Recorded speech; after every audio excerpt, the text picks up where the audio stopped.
Inflation and struggle loom over EU votes on weather exchange policy. Brussels. The European Parliament votes on Wednesday on 8 weather change rules, with the final results unsure as concerns about soaring electricity costs and inflation collide with Europe's commitments to combat global warming. The policies are designed to persuade the European Union, the sector's 0.33 biggest polluter, towards its goal of reducing net greenhouse fuel emissions with the aid of 55% by means of 2030, from 1990 levels. Lawmakers are break up on whether to uphold or weaken the plans, and will consider masses of amendments in a sequence of votes. Those that win a majority will shape Parliament's function for extra negotiations with EU countries at the final legal guidelines.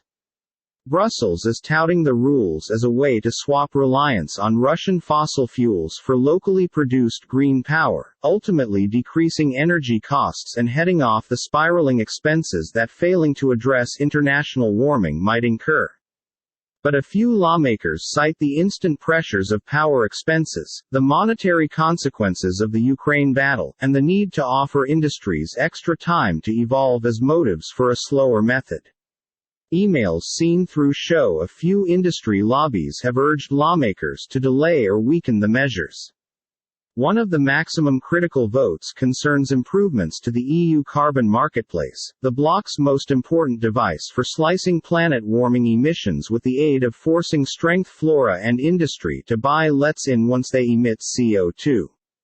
Lawmakers are thinking about alternatives to support the marketplace to deliver a 61%, 63% or 67% emissions reduced by using 2030. They will even vote on proscribing financial speculators get right of entry to the carbon marketplace, as well as on a 100% cut in CO2 emissions from new vehicles by 2035, efficaciously banning new combustion engine car sales within the EU. The centre-right European People's Party (EP), Parliament's biggest lawmaker institution, desires to weaken that to a 90% CO2 cut.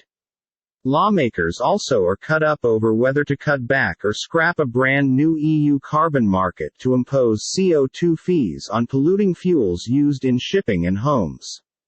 The EU's world-first plan to vicinity a CO2 levy on imports of carbon-intensive goods including metal and cement is likewise up for vote. The Parliament will bear in mind 2030, 2032 and 2034 timelines for replacing the loose lets in the ones industries presently acquire.